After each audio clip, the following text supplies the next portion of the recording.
All right. A proposed social media ban for most minors, backed by families affected by the Parkland shooting and endorsed by Stand with Parkland, aims to address youth mental health concerns. The legislation, HB number 1, would prevent anyone under 16, that's under 16 years of age, in Florida from having social media accounts, reflecting a broader effort to combat mental health issues exacerbated by screen time. Let's go. Good day to you, JD. How are you? I'm doing well, David. Good morning to you. How are you? Alive and kicking. Thank you. So, HB1 is one of the signature pieces of legislation offered by Speaker Renner. And the thought was that the governor was on board with this. Governor DeSantis was on board. This is something that they cared on, worked on with, and had some broad support. Now it's in front of the governor, is sitting on his desk, and there's some doubt of whether or not he's going to sign this legislation. Your thoughts? I think that's exactly right. At the beginning of the session, I mean, clearly HB1, it was a priority. Um, and it felt like there was some unison between the governor and the speaker at that point until the governor dropped out of the primaries. And then all of a sudden, some cracks started being seen between the two of them on this issue.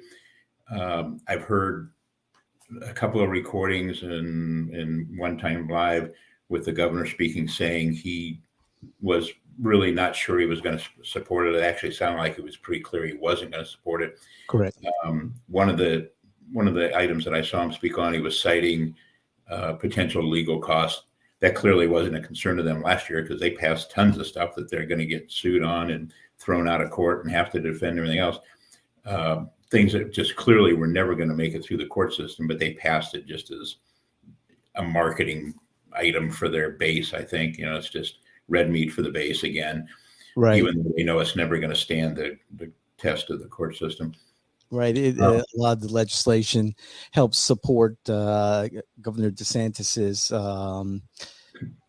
war on woke, his battles in the cultural wars. I understand this legislation to have support from the Parkland organization. That's what it appears like. Regarding, concerns about the mental health of youth. And being a behavioral health professional, working with children and families for the great majority of my adult professional career, social media has become a problem. That's right. Again, as children, the ultimate responsibility is on the parent and or guardian of that particular child to put some limitations on the screen time that minors have. The first thing is not every child needs a phone or mobile device, except for the one they need for school. But it's become a babysitter for a lot of parents. It has. And I was talking to a therapist here in Orange County, and she counsels parents and their children. And the parent had a concern about the child's behavior. And my friend said to the parent, you need to start imposing consequences. And some of the recommendations was, less screen time, take away the devices. And the comment from the parent, the response from the parent was like, oh, wow, I never thought about that. Yeah.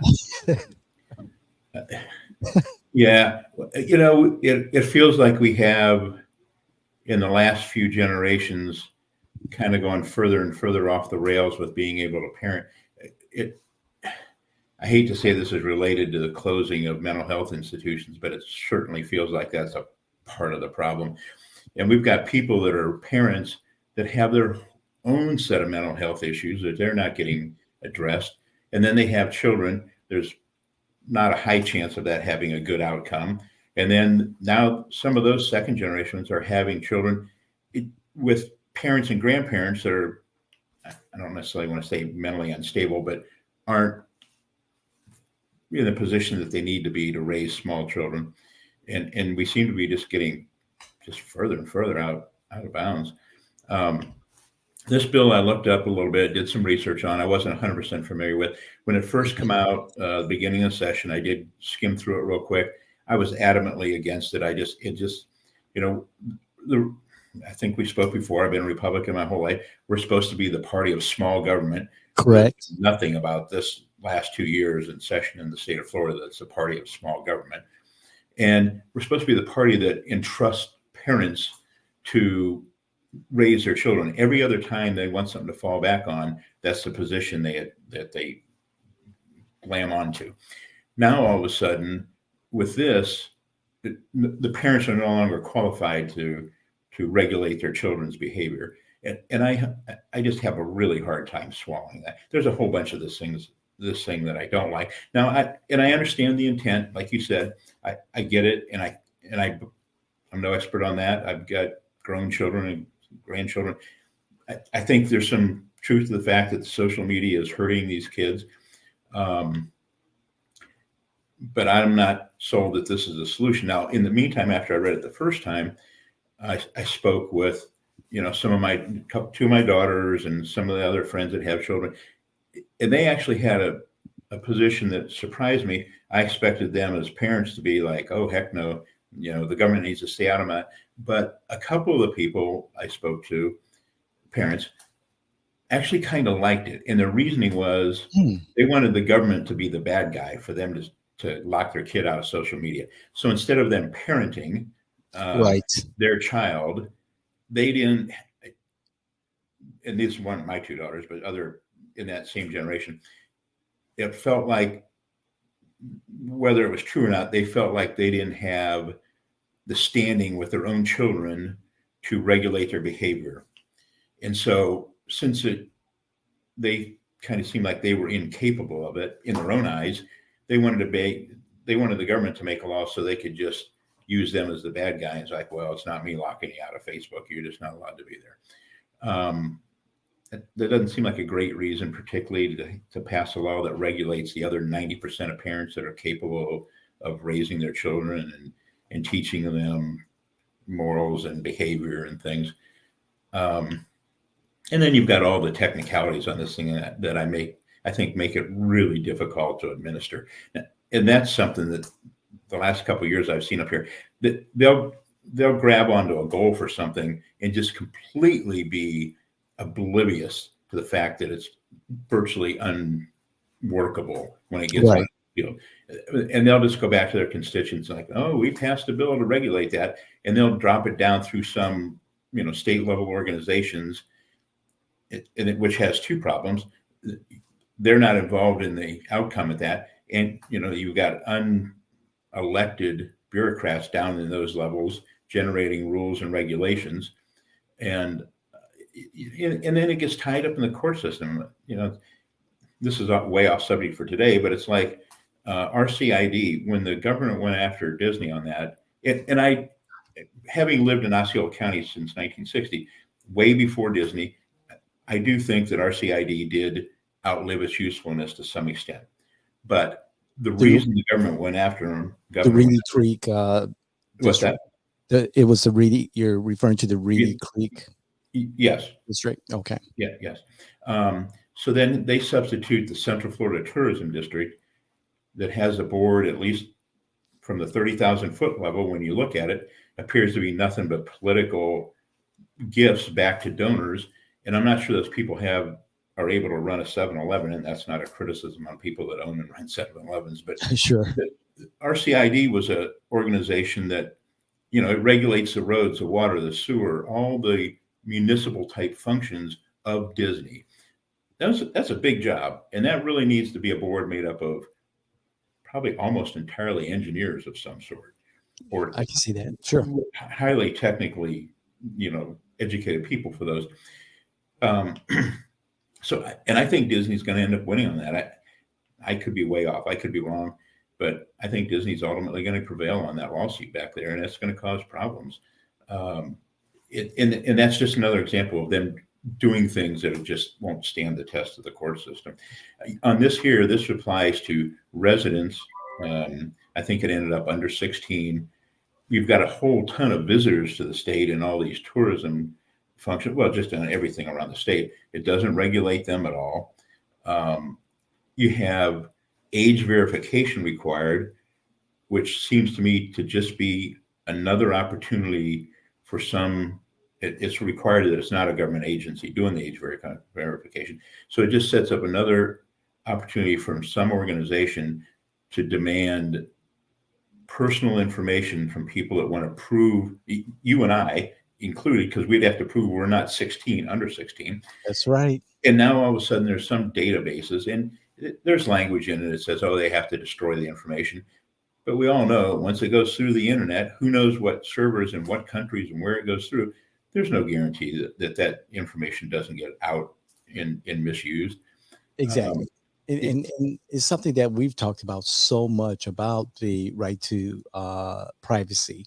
Right. And this is a slow encroachment upon our right to privacy, our right Absolutely. to privacy of information, and the right to privacy of self and of the individual. And I have to echo what you were saying about, conservatives, Republicans are always known to believe in small government. And this is incredible overreach. The intentions are maybe good. However, the outcome can become so much more that was not intended.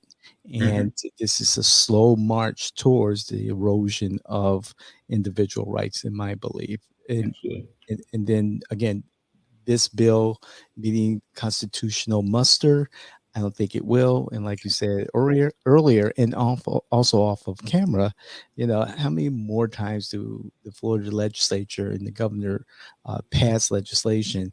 It gets challenged in court, and the governor and the legislature lose. How much more can we take of this? Yeah, absolutely. Those are all great points. It's we're just headed down a path that's not in the citizens' best interest, and it's not Republican values, at least historically, not Republican values. And every other issue, they want to scream parental rights, right. But now all of a sudden, because it doesn't happen to fall into what they want to accomplish, oh wait, parents aren't qualified for this. Right. They can go in and challenge a book at the library, but they can't approve their kid to be on social media. And there's a lot of other ranging problems with this. That there's teachers that communicate through social media for lessons, and you have students that communicate with teachers sometimes through social media on the lessons if they have questions at homework. At the beginning of this, you cited that this is backed by some of the Parkland or the Parkland organization, which is one of the victims' parents.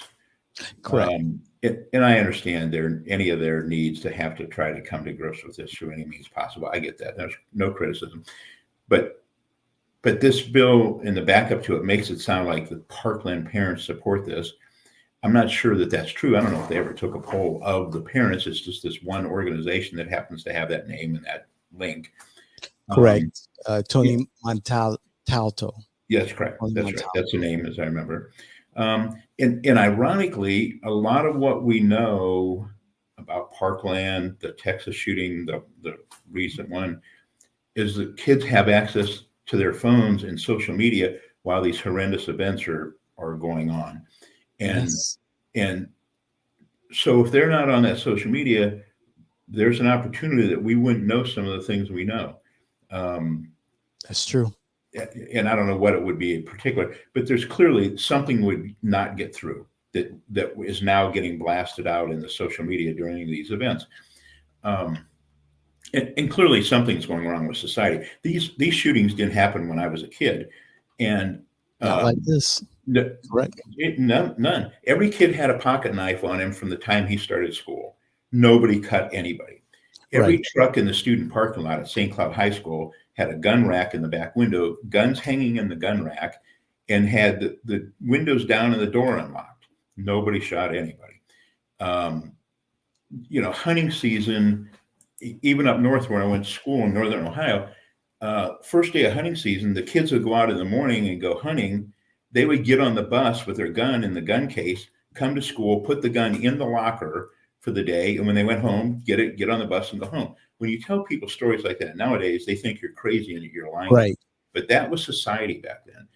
And now something is going horribly wrong.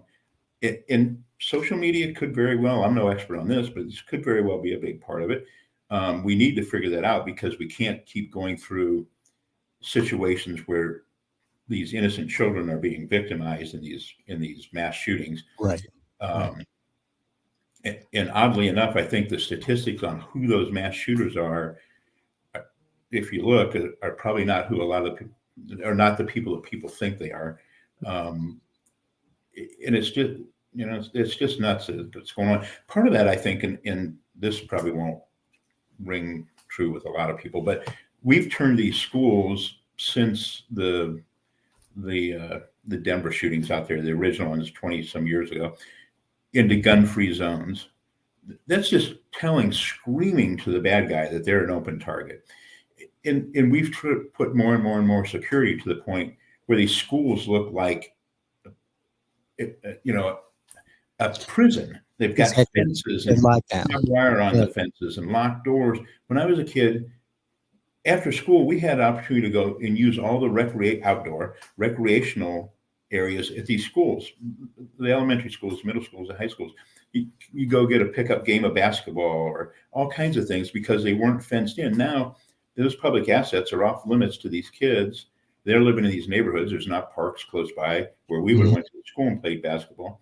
But the schools still aren't, or don't appear to be, any safer than they were 10 or 15 years ago when this phenomenon started kind of coming on. The bad actors still can figure out how to get in there and they can do damage. And I started this with, I think part of that is it's a gun-free zone. I'm not advocating necessarily that teachers carry guns, but before, nobody knew if they did. And some of them probably did. A lot of them probably didn't. But if you're a bad guy going into something with these type of events, these people almost always pick a soft target, someplace where they know they have always a certain amount of time to do what they want to do.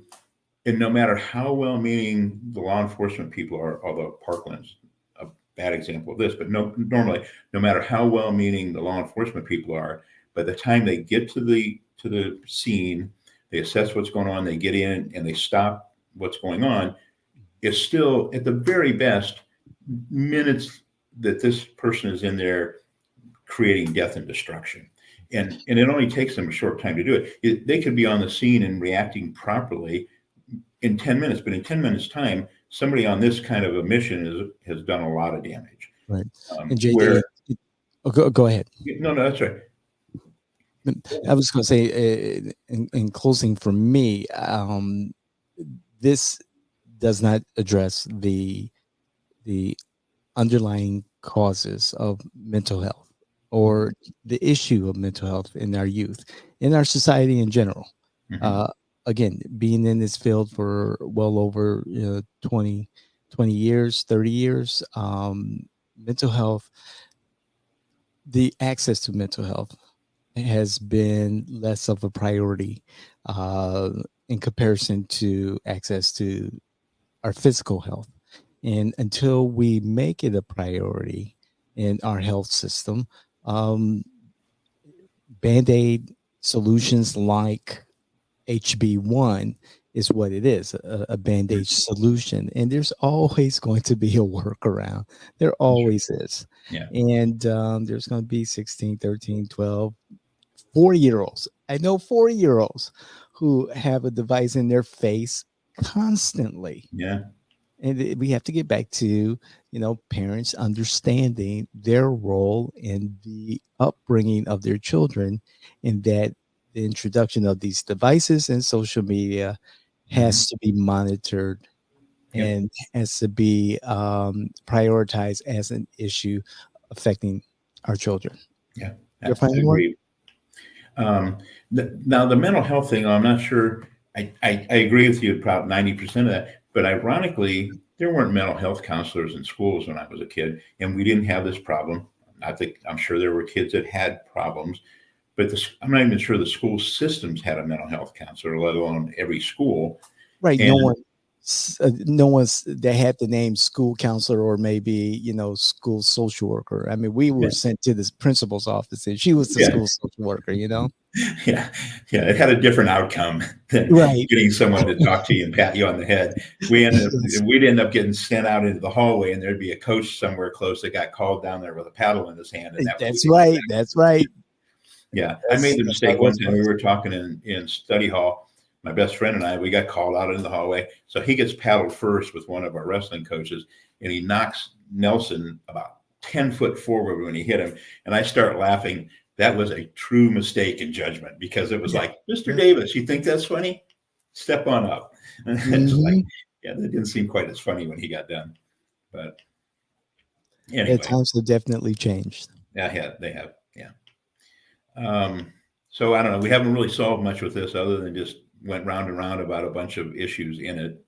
And I do kind of see a need for it, but I just don't think this is the approach to fixing that.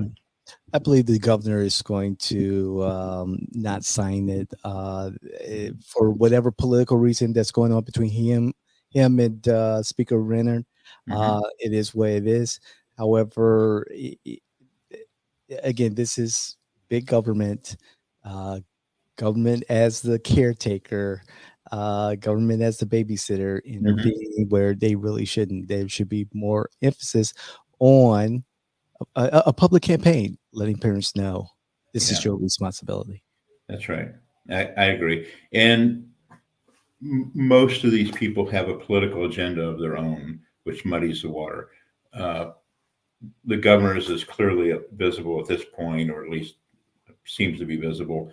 What drove him last year and through here at this point. I've heard, and I have no idea whether this has even a morsel of truth to it. I've heard the speaker's goal is to run for attorney general in the state at some point, and Hello. so kind of interesting stuff. You may know last year when this class came in, their first session, they choose, or towards the end of it, they vote to choose who will be the upcoming speaker when that class becomes a senior class. Right. The That's normally a relatively hands-off affair. It wasn't last year.